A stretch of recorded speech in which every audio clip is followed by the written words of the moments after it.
छोटे से बच्चे का दिमाग इतनी कमाल की रफ्तार से कैसे डेवलप होता है? कैसे उसके हर नज़र, हर आवाज़, हर एक छुअन उसके अंदर एक पूरा का पूरा ब्रह्मांड बना रही होती है? तो चलिए, आज इसी अद्भुत सफ़र को समझते हैं। जरा ये नंबर देखिए, 10 लाख। ये कोई छोटा मोटा नंबर नहीं है। एक शिशु के दिमाग में हर एक सेकंड में इतने ही नए न्यूरल कनेक्शंस बनते हैं। जी हाँ, हर एक सेकंड। मतलब ये रफ्तार तो हमारी कल्पना से भी बिल्कुल परे है। तो इस पूरे विश्लेषण में हम 3 बहुत ही बुनियादी सवालों के जवाब ढूंढेंगे। आखिर दिमाग का ये शानदार विकास होता कब है? ये इतना ज़रूरी क्यों है? और सबसे दिलचस्प कि ये असल में होता कैसे है? तो सबसे पहले सवाल पर आते हैं। ये जो एक पूरा कंस्ट्रक्शन प्रोजेक्ट चल रहा है दिमाग के अंदर, इसकी टाइमलाइन क्या है? ये सब होता कब है? चलिए, सबसे पहले बात करते हैं कब की, क्योंकि विकास का ये जो दौर है ना, इसे समझना बहुत ज़्यादा ज़रूरी है। इस विकास के टाइमलाइन को समझना वाकई में बहुत दिलचस्प है। देखिए, इसकी नींव तो माँ के गर्भ में तीसरी तिमाही में ही रख दी जाती है, लेकिन असली जो विस्फोटक ग्रोथ है वो होती है जन्म से लेकर पहले साल तक। और सोचिए, 3 साल की उम्र तक तो दिमाग का 80% हिस्सा बन चुका होता है, और 5 साल तक ये अपने अडल्ट साइज का 90% हो जाता है।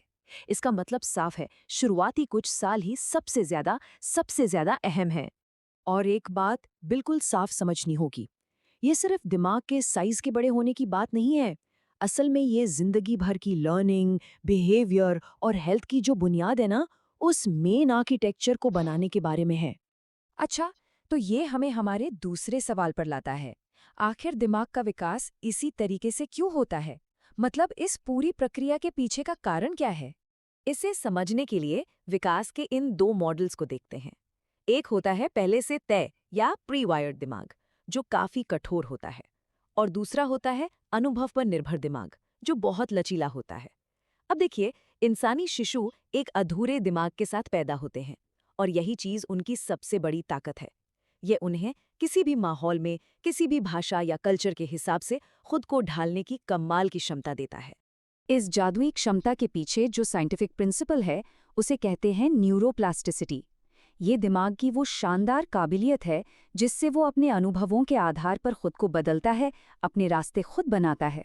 इसको समझने का एक बहुत अच्छा तरीका है। सोचिए, एक नया शहर बस रहा है, तो वहां सड़कें कहाँ बनेंगी?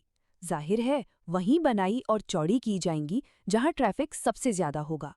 हमारा दिमाग भी ठीक इसी तरह काम करता है।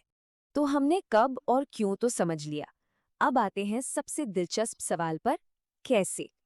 आखिर दिमाग का ये जो इतना कॉम्प्लेक्स जाल है, ये बुना कैसे जाता है? इस प्रोसेस का पहला हिस्सा है सिनेप्टोजेनेसिस। ये थोड़ा टेक्निकल शब्द है, पर इसका मतलब बहुत सीधा है। दिमाग की कोशिकाओं, जिन्हें हम न्यूरॉन्स कहते हैं, उनके बीच कनेक्शन पॉइंट्स यानी सिनेप्स का बनना। यही वो रास्ते हैं, वो हाईवेज हैं जिनसे इंफॉर्मेशन दिमाग में सफर करती है। तो एक कनेक्शन बनता कैसे है? प्रोसेस बहुत सरल है। कोई नया अनुभव होता है, मान लीजिए बच्चे ने कोई लोरी सुनी। इससे दिमाग के न्यूरॉन्स एक्टिवेट हो जाते हैं, एक सिनेप्स यानी कनेक्शन बन जाता है। और फिर जब वही लोरी बार बार सुनी जाती है, तो वो रास्ता और पक्का और मजबूत होता जाता है। लेकिन कहानी यहीं खत्म नहीं होती। दिमाग सिर्फ कनेक्शन बनाता ही नहीं है, बल्कि उनकी छटाई भी करता है। इस प्रोसेस को कहते हैं सिनेप्टिक प्रूनिंग। इसमें दिमाग उन कनेक्शंस को हटा देता है जिनका इस्तेमाल नहीं हो रहा, ताकि जो जरूरी कनेक्शंस हैं वो और ज्यादा कुशल और तेज बन सकें। ये बिल्कुल यूज इट और लूज इट वाला सिस्टम है। ठीक एक माली की तरह जो बगीचे में कमजोर टहनियों को छांट देता है, ताकि जो मजबूत शाखाएं हैं वो और अच्छी तरह से फल फूल सकें। तो इस सारी साइंस और जानकारी का हमारे लिए मतलब क्या है? ये हमें सीधे इस बात पर लाता है कि जो देखभाल करने वाले लोग हैं, उनकी भूमिका कितनी ज्यादा महत्वपूर्ण है। और अच्छी खबर यह है कि दिमाग बनाने में मदद करना कोई रॉकेट साइंस नहीं है। रोज बच्चे से बात करना, गाना, पढ़ना, बच्चे के इशारों पर प्रतिक्रिया देना, जिसे सर्व एंड रिटर्न कहते हैं, उन्हें अलग अलग चीजें देखने, सुनने और छूने का मौका देना, और इन सबसे ज्यादा जरूरी, एक सुरक्षित और प्यार भरा माहौल देना।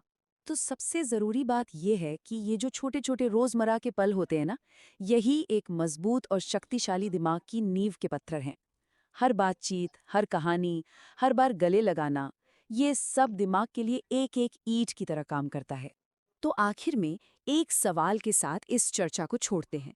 अगर किसी इंसान की पूरी जिंदगी की नींव इन्हीं शुरुआती कुछ सालों में रखी जाती है, तो क्या ये एक शिशु के साथ होने वाली हमारी हर छोटी बड़ी बातचीत को देखने का हमारा नजरिया पूरी तरह से नहीं बदल देता? इस पर सोचिएगा जरूर।